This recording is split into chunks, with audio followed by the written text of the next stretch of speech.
This is the Ride War Pig, and I finally figured it out. It's the large. Up above, I couldn't figure it out. I've been riding it for a few days, and didn't see this little Dr. Seuss L just lingering there at the bottom until I really started kind of studying the catalog.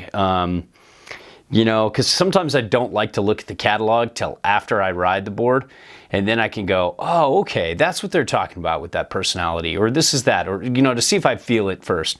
But what I could tell you is what I felt is this was too big for me. It just didn't work right for my size 9 feet. Despite my weight is more than adequate for a board like this, you know, at 190, 185, 190 pounds.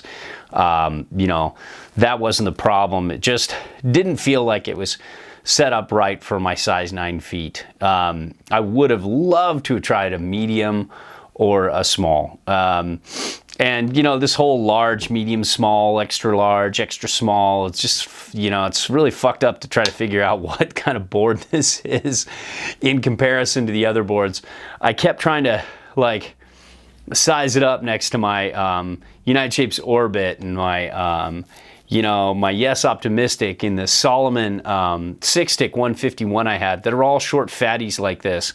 And just wanted to see how it, you know, how it compared in size. And so it definitely felt a little bigger. So this large feels more like maybe a 154, 155. It definitely feels like it's a, you know, like a good inch taller. But maybe more, you know, you never know. Or maybe it's shorter because of the flat, you know, under the binding. But you can see it's, you know, there's some taper here. There's 10 mil of taper, and it's, you know, but it's got a bigger nose than tail, and it's centered on side cut. So, you know, you kind of just set it up centered or set back. And, you know, you don't really slide it too forward because that could get weird. But it just, you know, it's like I was saying in the review above, it rode switch really well. I think the only other board kind of like this in that short fatty land that I've tried that did better, you know, of directional boards, not like the Twin Pig, but of directional boards is like, you know, the Salomon 6-stick 151, I think, was kind of the leader when it came to riding switch, you know, riding a directional board with some taper. It has less taper than this, and has that same kind of centered on side cut thing going for it. So yeah, I mean, that's probably the best switch, but this has a little more taper and a little more sink in the tail.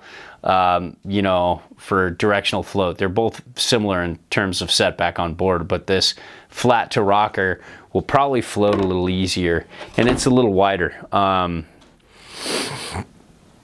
it says 154 right here on the number, so probably that's what it is.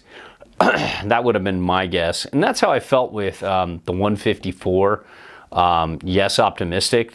When I first started riding that, I really liked it, like this board, but just felt too big.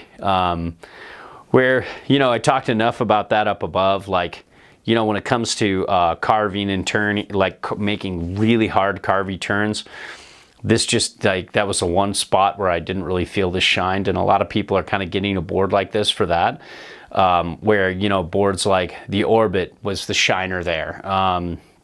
You know, then the Optimistic and the, you know, the 6-stick were really close. They had, you know, that nice, like, real grippy spring out of the turn, and where this didn't do that. But the turning experience, when you're not just trying to lay out super hard carves, God, how did I get something in my eye?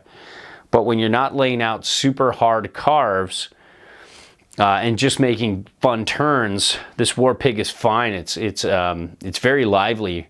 And very fun.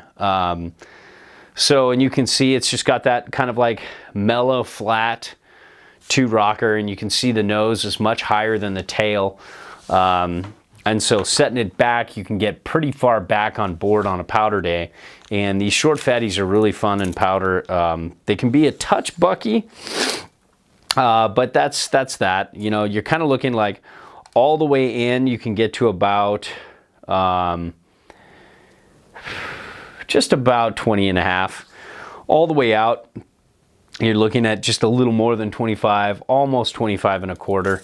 And then set all the way back, you know, like going off think this is the reference stance. It's very hard to see. You're looking at 22-inch reference stance and set all the way back. You're looking at about 22 3/4.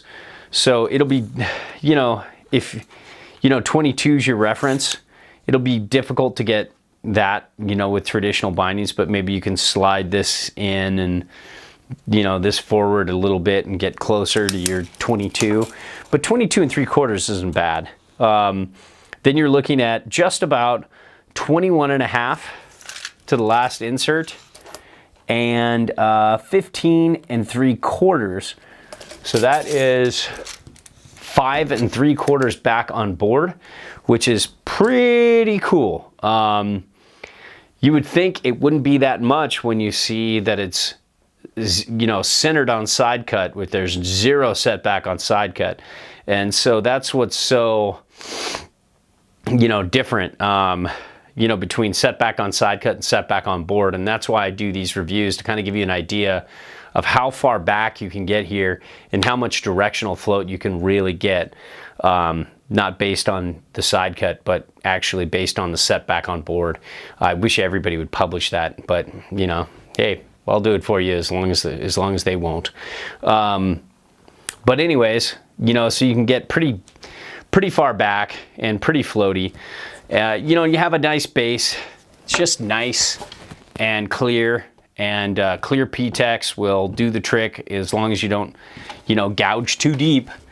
So there you have it. That's the Ride Warpig. It's, you know, again, it's just so hard in demos to get your true fit, your true board.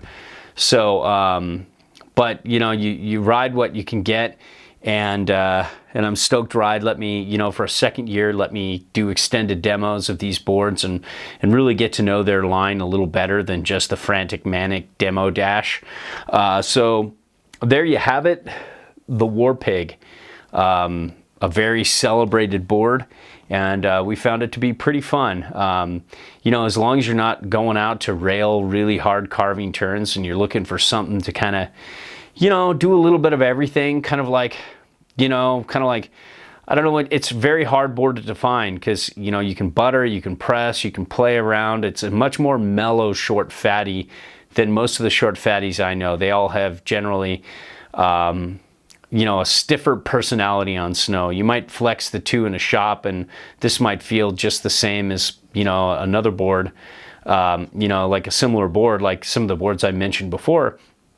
But then you get it on snow, it butters easier. It, you know, it's just more playful. It just, you know, if you want that more of that playful, you're willing to sacrifice carving power for playfulness, then this might be, you know, a really good call, especially if you want to ride some park and, you know, play around. So there you have it. That's a Warpig. Very hard board to define.